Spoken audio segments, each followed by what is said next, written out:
Welcome to Break the Board Sports. This is your host, RJ Cash. Happy handicapping. Let's hop right into it. NFL Week 2. We got some of these notes up for the 1 p.m. games. Actually, all the 1 p.m. games are loaded into the notes blog section. Go to the breaktheboardsports.com. Get those free blogs and notes to help you become a better handicapper. Let's hop right into it. Let's go New England and Miami. Right now, Miami minus 1.5 point favored. Your over-under sets at 43.5. Betting split wise, 62% of bets to the Patriots, 38% of bets to the Dolphins. The money, however, is about split 53% to Miami, 47% to New England. That over under of 43.5, 66% of bets to the under, 34% to the over. Money split about equal here. Now, when you hop into this, last week was just an abysmal performance there by the Miami Dolphins. Their struggles have been well documented. New England, we had the Raiders last week plus 3.5. Gave it out to all of our players. Again, you can sign up $1.37 a day if you want our picks. But again, it's more focused to help you become a better handicapper. When you dive into this game and you look at New England didn't play well last week, obviously, but when they hop into this game, couple trends to go through. New England 1-7 straight up their last 8 games. But an amazing stat, when these two teams are head to head, New England has just not fared well. They're 1-8 straight up the last 9 versus Miami, and 0-9 ATS the last 9 against Miami. Miami always been a house of horrors. Even when Tom Brady was there, you would think if Miami was ever going to get back on track, it would have to be this week. But Miami hasn't looked good lately themselves. Near the back end of last year or even last week was just horrible against the Colts. They're 2-5 ATS their last 7. But the Miami, that offense, maybe it can get going at home. When they're at home, they've hit the over 6 straight meetings or 6 straight games that they've been at home. Miami's been able to soar over that total. New England, again, 1-4 straight up their last 5 on the road.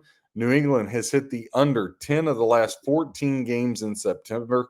Obviously, we know they like to hit slow things down. Mike Vrabel, he comes from a little bit of the old school with Belichick. So obviously, New England's going to try ground and pound this thing out, really slow the game down. Miami, last year in the 2 matchups is well documented, 8-1 the last 9 against the Patriots. Last year, 34-15 in Miami, and they won 15-10 in New England. So they've had all kinds of success when they're playing New England.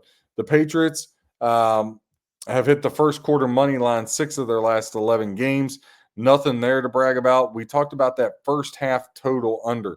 They've hit the under in the first half, 6 of the last 9 on the road. If you've been following that trend, you'd be up 2.5 units right now. The Dolphins, they've hit the first quarter money line, and for the first quarter, they're laying $1.15 right now. FanDuel is the cheapest you can find it. Miami, 8 of the last 12 games, they've been able to hit that first quarter money line. That would put you up 6.2 units, about a 36% return on your investment. So some good value for you there. New England, they've hit the over 13 of the last 20 games for the game total. That would put you up 5.3 units and about 24%. This is literally a flip of the quarter game. Obviously, none you want to get to in your Circa Survivor, nothing you want to get into as far as your Circa Millions or your Average Joe contest, anything like that. We just don't know what these two teams are. I do know this. Vrabel's a better coach there in New England, and I think they got some pieces to work with. Mike McDaniel, I've been out on him. Don't think he runs the ball enough. I think he's just a little too quirky for me. And Miami, they got huge problems. This whole Tua and Tyreek thing is a mess. Their defense is a mess. Miami just got way too many issues to be trying to take them, even though it's in a pick 'em situation. So for us, it's a pass, but hey, hopefully we gave you some trends you can help in your own handicapping, because again, that's what we're about here. Break the Board Sports, help you become a better handicapper. Jacksonville will head to Cincinnati. Cincinnati laying 3.5, the over under 49.5. Right now, 67% of bets to the Bengals, 33% to the Jaguars, 56% of the handle to the Bengals, and 44% to the Jaguars. Your over under is split bet wise, but handle wise, 74% goes to the over there. When you hop into this and dig in a little bit with it, Just refreshing the screen here. When you hop into this, Trevor Lawrence and company looked very good last week, but hey, let's be real. They were playing the Carolina Panthers. Cincinnati, they were able to survive and advance, but let's be honest, the Browns really should have beat them. So again, week 2, I don't want to overreact. You guys shouldn't overreact because week 1 really doesn't tell us a ton. The Bengals, though, right now in the first half, they're laying 2.5. They've covered that first half spread in 3 straight games. If you've been blindly following that, you're up 3 units, about an 87% return on your investment. I do think there's going to be points galore in this game. The Bengals, they tend to play to the over. They've hit the over 14 of their last 20 games. That would put you up 7.35 units and about a 33% return on your investment. Jacksonville, they really get going in the second half now more than ever with Lawrence having all the weapons at his disposal. 4 of the last 5 times they've been on the road, Jacksonville has been able to hit that second half money line. That would put you up 4.29 units, about an 84% return on your investment there. So some really good return on your value there back in Jacksonville in the second half. Jacksonville in their last 12 games, 8-3-1 against the spread. Very good number there. Jacksonville in their last 7 games have went to the under 5 of those 7 games. Jacksonville, though, hasn't matched up with the Bengals very good. They're 2-7 straight up. Bengals 6-0 straight up their last 6 games and 4-2 against the number in those 6 games. Again, Cincinnati, we talked about the over. 6 of their last 7 games at home, they have went to the over. Now, for me, $1.80, a little high on the money line, but I think you got to look to the Bengals to win this game. Possibly look at them, and if you're one of those people that likes to do money line parlays, there's some different value you could find in here for sure. Cleveland Browns at the Baltimore Ravens. Ravens, you got to think they just come out pissed off at how they let that one slip away against Buffalo. Right now, Baltimore laying 11.5. The handle, aka the money, is split 50-50 perfect. 58% of bets to the Ravens, 42% to the Brownies. Your over-under sits at 45.5 with overwhelming 66% of tickets and 70% of tickets going towards the over in this game. The Browns and the Ravens. Cleveland 1-6 against the spread their last 7. However, Baltimore's treated them much better. Cleveland 4-2 against the spread their last 6 games versus the Ravens. Ravens 7-1 straight up at home the last 8 and 13-5 straight up the last 18. They've just played very, very well at home. They've hit the over 15 of the last 20 contests that Baltimore has had. They've went towards the over. Last year, if you look at these games from last year, Baltimore won 35-10 in January at home. But the Browns won the meeting earlier in the year, 29-24 in Cleveland. Cleveland, they've covered the first half team total under.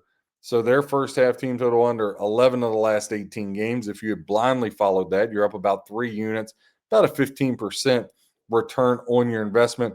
The Ravens for the game, again, we talked about those overs at home.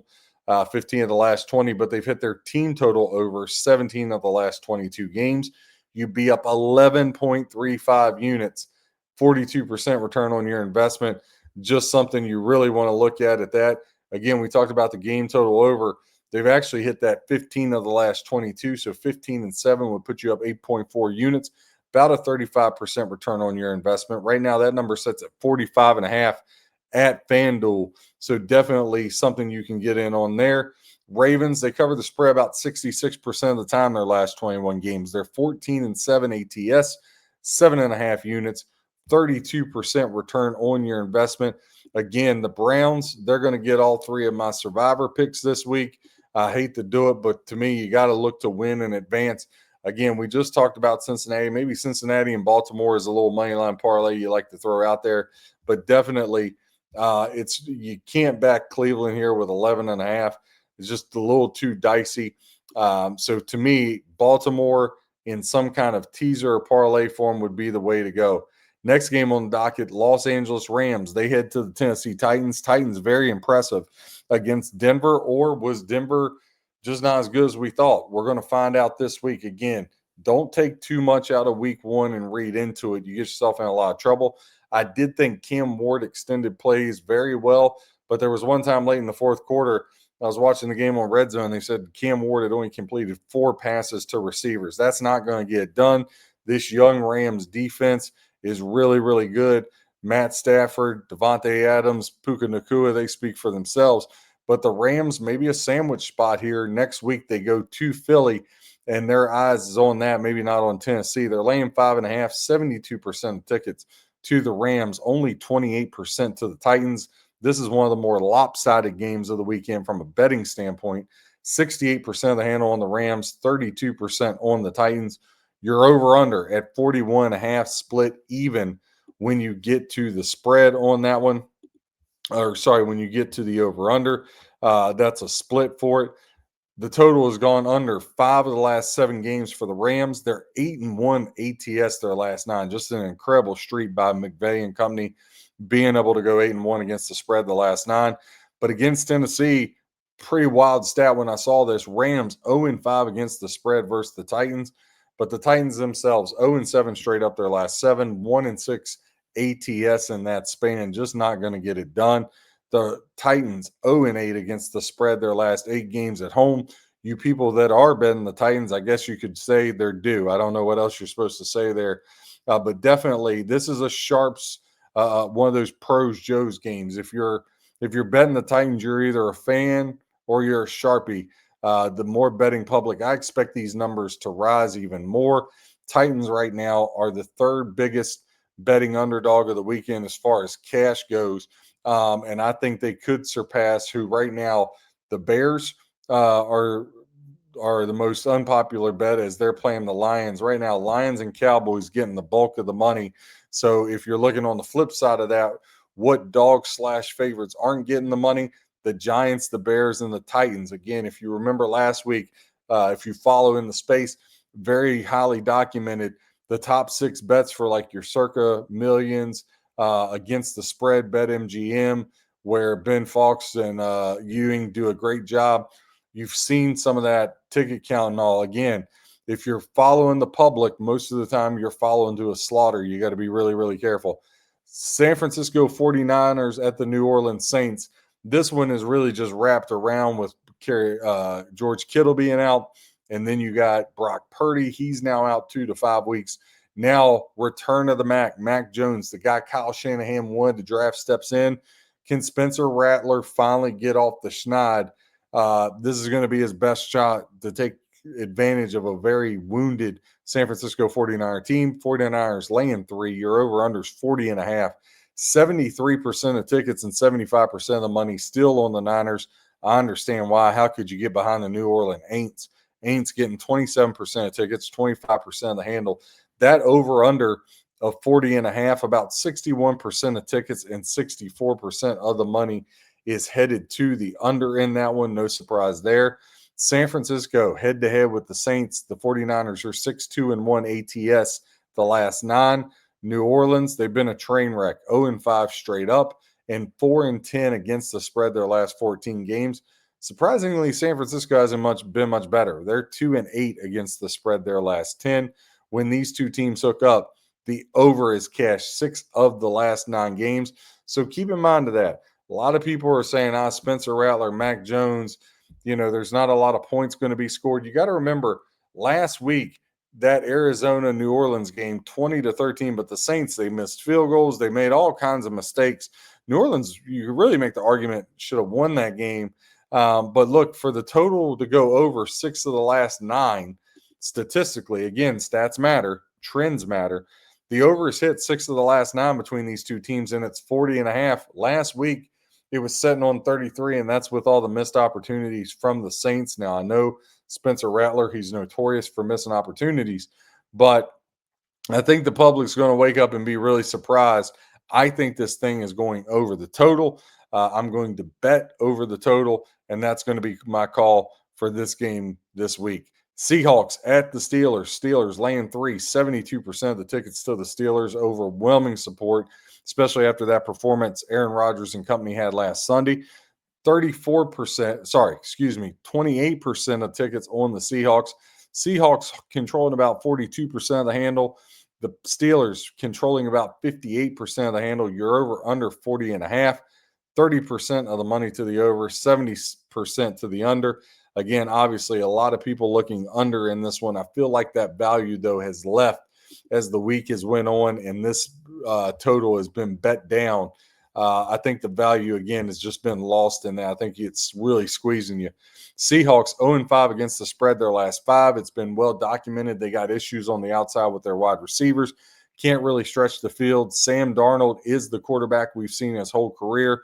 It wasn't just the last 2 weeks of last year where he hit a stumble. He just had the hottest streak of his life the first 15 weeks. Total has gone under 8 of Seattle's last 12 games. Seattle 2-5 straight up the last 7 times they faced the Steelers. The Steelers, even though they won last week, we gave them out money line. Thank God they didn't cover that number against the Jets, and they're just 1-5 ATS their last 6. But Pittsburgh 5-1 ATS their last 6 at home. So again, Steelers a much different team at home. I think the other thing you're going to see from the Steelers this week, I know Seattle's defense is going to come to play, but I think you're going to get a great effort out of Pittsburgh's defense. I was shocked at how the Jets moved the ball. I was shocked that they were able to put up points with ease. I think you'll see that Pittsburgh defense toughen up a lot. Seahawks, they've hit that money line 7 of the last 9 on the road. Again, usually you would think Seattle's a better home team, but they've really had success on the road. 7-2 the last 9. If you've been following that, you're up 7.15 units, about a 54% return on your investment. The first half money line, they're 10-8, not a whole lot there. But from a unit standpoint, you'd be up 5.03, and you're getting plus money. Right now, you can get Seattle plus $1.24 at DraftKings. That's the best line they got out there right now for that for you. And if you look at the second half money line, 5-2 in the second half is Seattle. Again, plus 124 on that if you've been following it. 5.11 units is what you'd be up, about a 54% return on your investment. Take a look at Pittsburgh's team total under. Their first half team total under, they are 8-1 the last 9 at home. If you'd be following that, 7.6 units, about 71% return on your investment. I personally here, again, I'm not a Sam Darnold fan. I think that glass slipper he had rolling along last year has fallen off. If there was going to be anything, I would look for a dance partner with Pittsburgh for a money line parlay. Is that Baltimore? Who is that? I think there's a couple different options you could look through in the week. Let's get to one more game before we dive into the big 2 lopsided, Buffalo and the Jets. Right now, the Buffalo Bills laying 6.5. That was 7 earlier in the week. That has since went away. Buffalo laying 6.5. You're over under 47.5, and it's all over all the time. 80% of the tickets and 91% of the money to the over. Only 9% of that handle is to the under. So just the books are going to desperately need the under. Keep that in mind. Now, we talk about reverse splits and how much that's a key indicator of you should at least think about following the trend on that. 70% of the tickets are on the Bills, but only 33% of the money. So that tells me public. Now, you got 30% of the tickets, yet 67% of the money on the Jets. That's sharps. Now, here's the key. Did the sharps get in at 7, 7.5, or they get in at 6.5? I would say they got in at the 7, 7.5. That's why you're saying those 6.5s pop up. I know people talk about juice, yada, yada, yada, but I still think laying $1.30, $1.35 to buy a point and get the Jets plus 7.5 is good value. Or, listen, let's be real. Buffalo, they should win this game. Now, I do think the Jets keep it close. But the Bills, 11-5 ATS their last 6. They're 8-2 straight up the last 10 times they've played the Jets. The Bills are also 13-3 their last 16 overall. The Jets, 5-10 against the spread their last 15 games. They have been scoring more points. Like I said, last week really surprised me. The Jets, 7-1 to the over their last 8 games, but it just hasn't translated into wins. 3-12 straight up its last 15 games. Now, remember we talked about that over-under and how only 9% of the money across all books is on the under and 91% is on the over? Check out this trend. The total head-to-head, when these two teams match up, the under is cashed 5 of the last 7 games. Again, Follow the public, you'll be sleeping on a park bench, just not the way to go. Last year's matchups between these two teams, very telling. Bills 40-14 and at home. They walked the dog at New York in October. A little bit different story. Again, Buffalo kind of tends to struggle when they go down there to MetLife. 23-20. So again, I still think there's value at the 6.5. But listen, you might say, I can't lay $1.35 buying a point. If the bet wins with the Jets plus 7.5, nobody's talking about the juice. You only talk about the juice when it loses. If you like the game, bet the game. Stop making, mathematically, blah, blah, blah, blah, blah. If you pick enough winners, you don't have to worry about juice. You'll make money. If you get into this juice thing and trying to analyze all that, you'll drive yourself crazy. Now, last two games on the 1 o'clock slate. Again, we're going to have a show coming out late tomorrow night. Early tomorrow morning, pregame kickoff. You're going to get all the 4 o'clock games and the 8 o'clock game. Really excited to get into that Atlanta, Minnesota game. Again, click a like down for us, hit subscribe, go to breaktheboardsports.com. Check out those betting notes. Or if you want this week's plays, college and NFL last week, 24-9. We were up 15 games over 500, 12.76 units. It was a great weekend. But if you want those, $1.37 a day. All right. Second biggest betting result right now has the Detroit Lions hosting the Chicago Bears. Now, look, it's well documented how the Bears fell apart. It's also well documented Dan Campbell coming out saying the Lions are going to win the game. They need to win the game. They need to find a win the game. Ben Johnson going back, facing his whole team. Tons of storylines. But let's get into the biggest storyline, and that's the numbers. Again, it's a numbers game, as my boy Gil Alexander quotes. 66% of bets, 77% of the money on the Detroit Lions. Everybody expecting the Lions to walk the dog, laying 6.5. You're over under 46.5. 34% of bets and 23% of the money going to the Chicago Bears. Again, the Bears not getting a lot of love. Now, that number has picked up a little bit.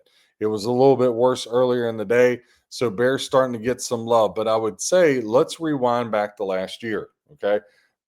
In Chicago, yes, in December, the Bears 34-17. That's after the Bears had done packed it in. Eberflus was on his way out. Caleb Williams the whole organization was a mess. I will say this. I feel like Ben Johnson's the right coach. I also feel like he learned a lot against the Vikings. He should have kept running the football with Swift. I don't think he'll make that mistake. Detroit's defense, yes, they got their parts back, but man, they looked so out of sync last week. Detroit, just lots of issues on the defensive side of the ball. But let's not talk about that December 22nd game. Let's talk about Thanksgiving, Detroit at home against Chicago. Detroit won that game 23-20, but you can make the argument they should have lost. Listen, there's a couple sevens out there. I love the Bears plus 7. I'm giving it out to everybody. I think it's extreme value there with Chicago. I just think this one's setting up. Everybody's looking Detroit must win, must win, must win. The Bears are going to be there. They're going to hang in this one. I'm not saying they're going to win it, but they're going to be around. Their first half team total under. The Bears have hit that 6 of the last 7 games, 6-1 to that number. If you've been following that trend, you're up 5.25 units, 70% return on your investment. If you look at the lines, they've hit their first half team total over 13-7 the last 20 games, up 4.6 units, 18% return on your investment. Again, Chicago 1-11 straight up their last 12 and only 1-5 straight up the last 6 times they've played Detroit. Detroit has been a covering machine, but I think you're going to see that regression. Remember when the Eagles lost both their coordinators? They were down for a year. What they do? Came back and won the Super Bowl last year. I think that's kind of the recipe you're going to see with Detroit. Detroit also has not covered spreads at home. They're 1-4 ATS their last 5. The over is cashed 4 of the last 6 games the Chicago Bears have played in. I played this in my Average Joe. I played this in my Circa Millions. Listen, Chicago Bears plus the 7 official play. The most lopsided game of the day, and it's not as bad as it was. It's ticked up 1% for what that's worth. 1% tick up. The New York Giants with Russell Wilson and that inept offense heads to Dallas. A lot of people are like, Dallas played so much better. They look professional, this, that, and the other. I can't deny that right now. But this line makes no sense. Dallas was 6. It's down to 4.5, and yet it keeps pouring on Dallas. So explain this to me. Dallas is favored. All the money and all the tickets are coming in on Dallas, yet it drops a point and a half. People are saying Jackson Dart's going to come in because the Giants are going to get killed this game. If everybody is betting Dallas, why is the line going down? Somebody explain that to me. That tells me Giants all the time. Give me the 4.5 with the G-Men. 86% of tickets, 91% of the money on the Dallas Cowboys. No, thank you. Give me 14% of the bets and 9% of the money.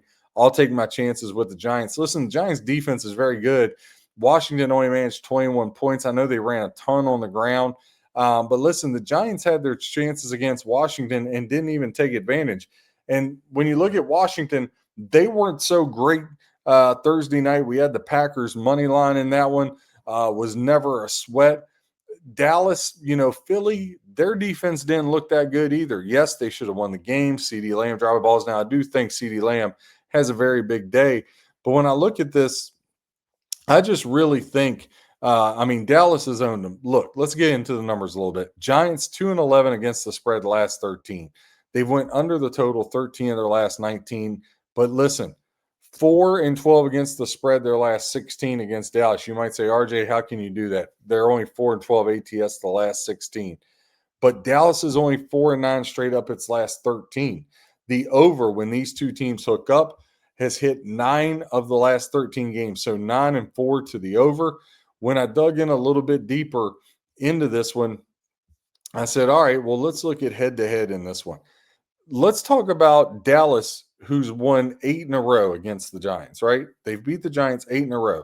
Last year's 2 matchups, 27-20 at Dallas on Thanksgiving. Okay. But 20-15 before that, right? Then you have 2 games that were a blimp on the radar. After that, there was been some close games in there. Also, Russell Wilson, again, he had his chances. I just feel like Dallas's secondary is primed here. I think CeeDee Lamb and Dak will have a big day. Not saying that, but I don't think Dallas will be able to run the ball like they did on Philly. I think that Giant defense toughens up. And I think the play calling of the Giants gets a little better. And yes, you may see Jackson Dart, but this has backdoor late written all over it. Give me the Giants plus the 4.5. Now, again, breaktheboardsports.com. You can get all of our plays this weekend. 24-9 last week. For the season, we're up 17.94 units. And that's just through 2 weeks. Been a great season. Go to breaktheboardsports.com. Please click that like. We have 2 shows come out every day. Monday morning will be our Monday morning quarterback show. We'll recap the weekend, look at how the trends and spreads broke out, and we'll start looking ahead to next week. And we got a doubleheader on Monday Night Football. Monday morning show will be breaking down both of those games and giving you picks on both of those games. Again, I'm your boy RJ Cash. God bless.